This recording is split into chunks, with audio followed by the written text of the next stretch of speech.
Welcome to worship with the First Church in Belmont, Unitarian Universalist.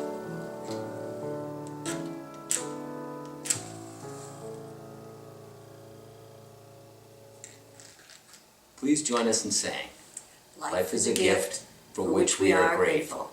We gather in community to celebrate the glories and the mysteries of this great gift. Hi, my name is Chris Holton-Jablonski, and it is my great joy and privilege to serve First Church as its minister. Welcome to worship. Welcome to a very special Sunday.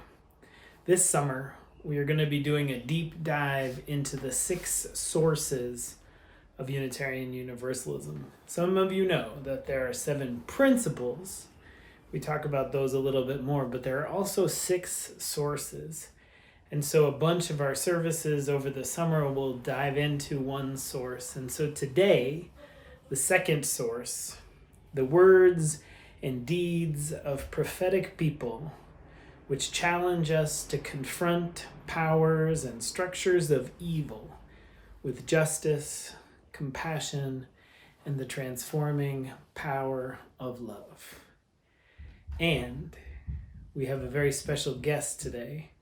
Over the course of the summer, I'm going to be bringing you some of my favorite preachers, and this one is definitely one of my favorites. It's my beloved Lauren Smith.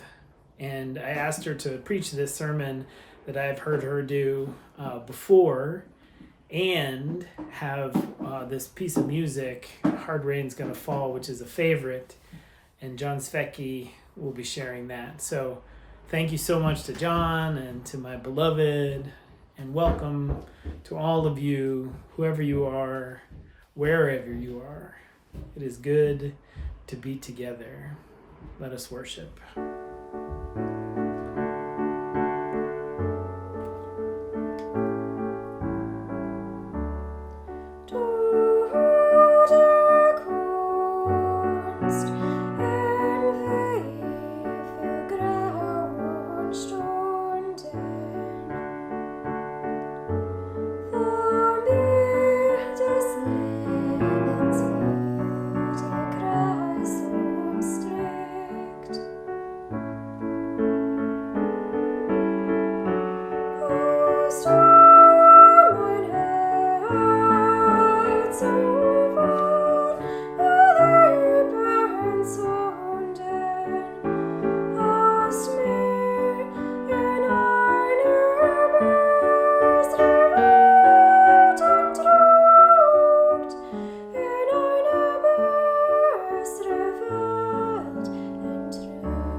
This morning's hymn is an African-American spiritual that dates back to the days of slavery in this country.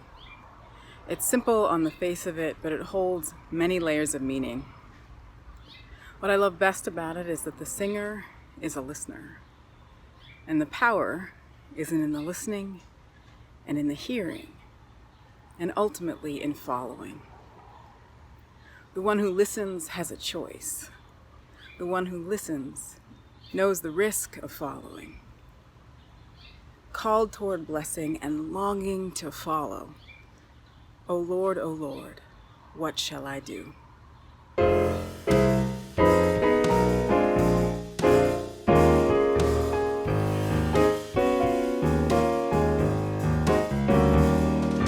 Hush, hush, somebody's calling my name. Hush, hush, somebody's calling my name. Hush, hush, somebody's calling my name. Oh my Lord, what shall I do? What shall I do? Sounds like freedom. Somebody's calling my name. Sounds like freedom. Somebody's calling my name. Sounds like freedom. Somebody's calling my name. Oh my Lord, what shall I do? What shall I do? Sounds like justice. Somebody's calling my name. Sounds like justice. Somebody's calling my name.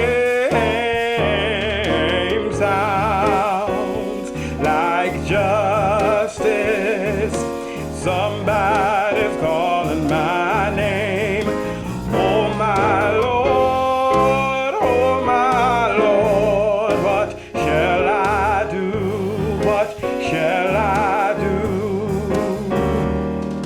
Soon one morning, death comes a creeping in my room.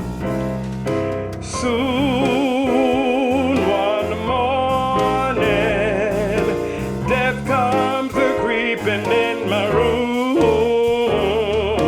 Soon one morning, death comes a creeping in my room. Oh my Lord, what shall I do? What shall I do? I'm so glad trouble don't last always. I'm so glad trouble don't last always. I'm so glad trouble don't last always. Oh my Lord, what shall I do? What shall I do?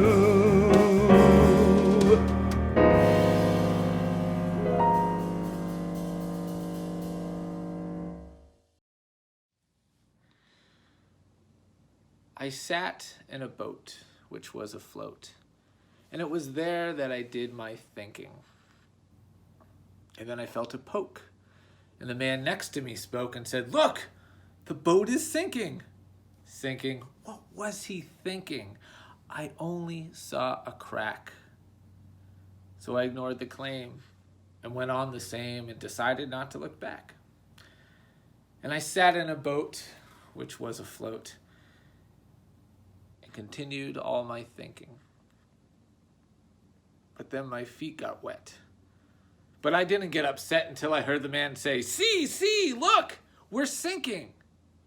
Sinking, what was he thinking? I only felt a puddle. So I ignored his claim and went on the same and left the man in a ruddle. Splash!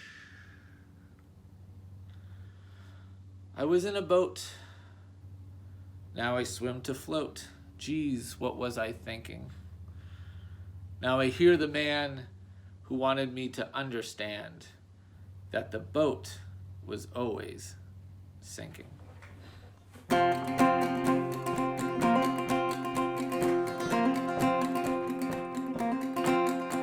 Oh, where have you been, my blue-eyed son? And where have you been, my darling young one? I've stumbled down the side of 12 misty mountains. I've walked and I've crawled on 6 crooked highways.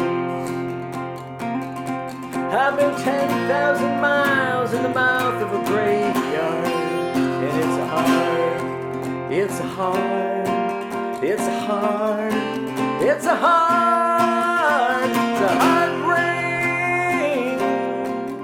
It's gonna fall. Oh, what did you see, my blue-eyed son? What did you see, my darling young?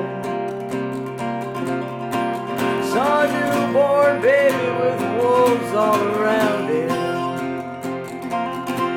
I saw a highway of diamonds with nobody on it.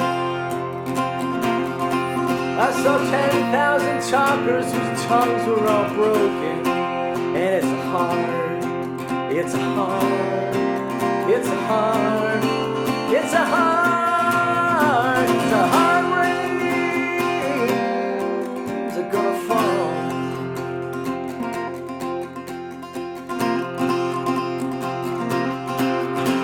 And what did you hear, my blue-eyed son? And what did you hear, my darling young one? I heard the sound of thunder that roared out a warning. I heard one person starve, I heard many people laughing. I heard 100 drummers whose hands were blazing. And it's a hard, it's a hard, it's a hard, it's a hard, it's a hard rains are gonna fall.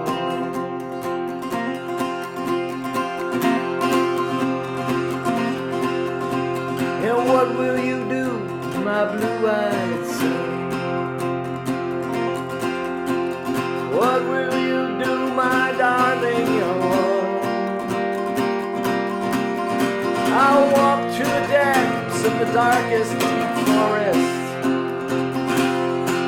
where the people are many and their hands are all empty, where hunger is ugly, where the souls are forgotten, where black is the color and none is the number. And I'll stand on the ocean until I start sinking, but I'll know my song well before I start singing. And it's a hard, it's a hard, it's a hard, it's a hard, it's a hard rains are gonna fall.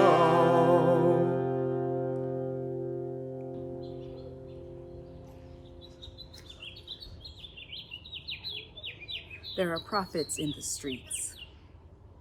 There are prophets in the streets calling our nation to face its sins, past and present.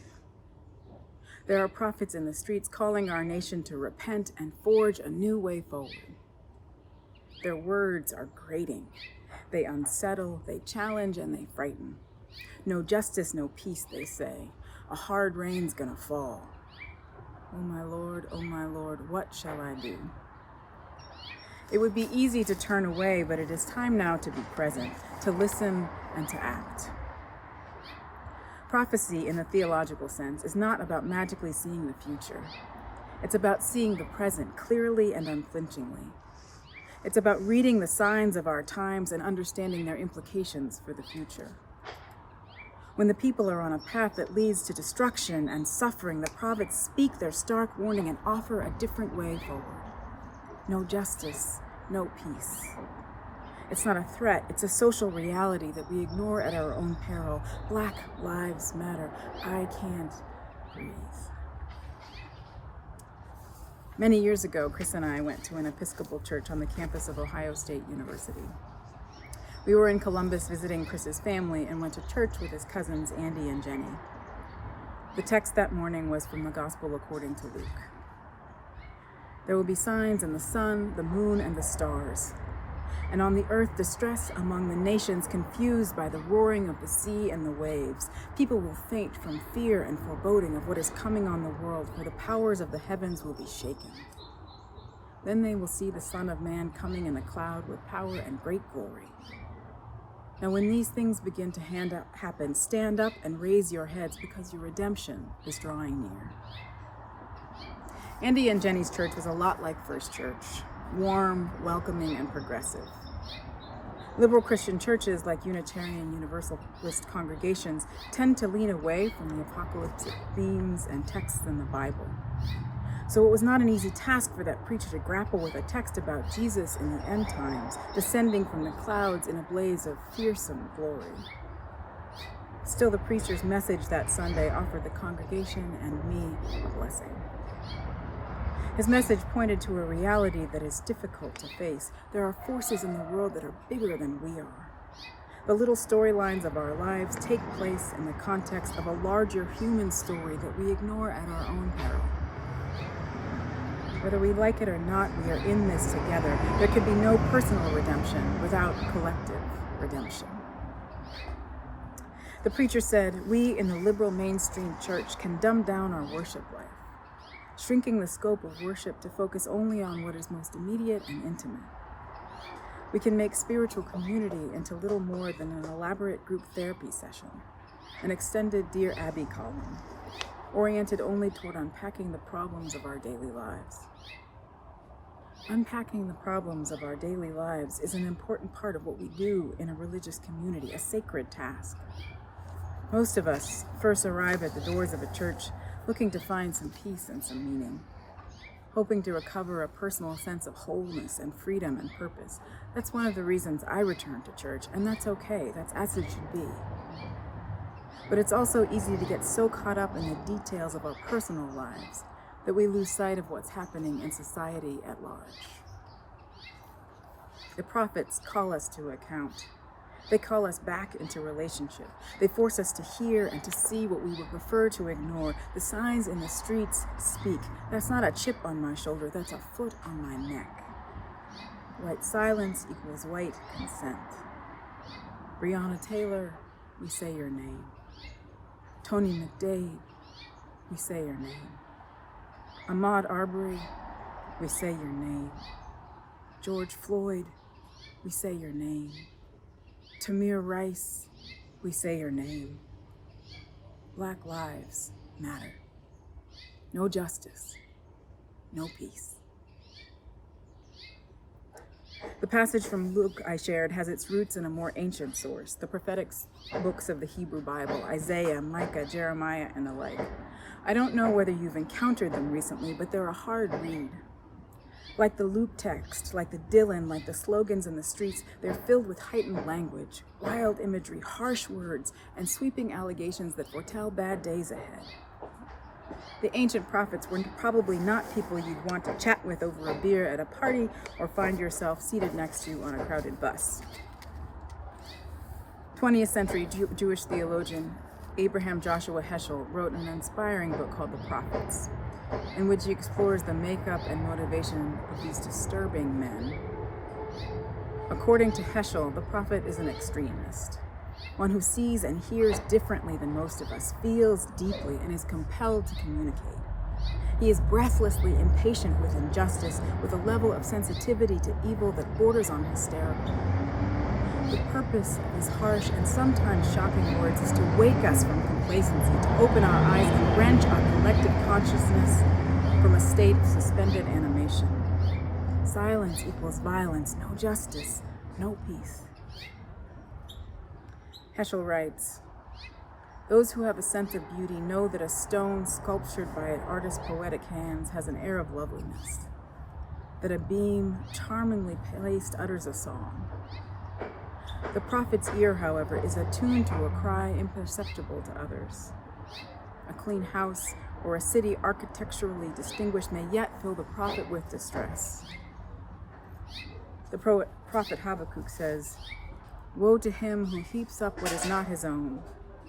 Woe to him who gets evil gain for his house, for the stone cries out from the wall and the beam from the woodwork responds." The message of the prophet is extreme because the problem at hand is extreme. He bellows a resounding no, a rejection of the way things are, often in the harshest language. But underneath his no, there is a deeper yes, a yes to the possibility of reconciliation with God, a yes to the possibility of redemption. It is this yes that redeems and holds us. It is this yes which is the new world of possibility toward which we work. The civil rights movement of the 1960s toppled an entire social structure. But the avowed goal of the Southern Christian Leadership Conference was to redeem the soul of America. America had fallen so out of tune with her fundamental values that her soul was endangered. As such, the souls of all Americans were implicated. We might not all be guilty, but we were all responsible. It is no different now. And yet human beings have a vested interest in remaining blind to overwhelming injustice. Sometimes it's just too much to take in. Heschel says, "Our eyes are witness to the callousness and cruelty of man, but our heart tries to obliterate the memories, to silence the nerves." Many of us feel stretched to the limit right now, like we're just managing to keep things together. What are we supposed to do when the prophets turn up and say our life is built on a foundation of violence and lies? Dismantle it, they say, and begin again, or you're in for big trouble. It's easier to bury our heads in the sand, or at the very least postpone our response until the mythical day when we get our lives under control. But we all know that day might not come, and that really isn't the point. The point is that we put down our own self-centered focus and lift our eyes. The point is that we live into a purpose greater than ourselves and work toward the transformation of this world. We are called now to listen and to act. Hush, hush. Somebody's calling my name. A hard rain's gonna fall. Oh my Lord, what shall I do? I pray that we will pay attention to the signs of the times, that we will listen, that we will act. I pray that we will participate in the dismantling of unjust structures and then get down to the work of rebuilding. I pray that we will listen deeply with courageous and attentive hearts, that we will participate in the healing and restoration of society, and perhaps discover healing and liberation for ourselves along the way. May it be so. Amen.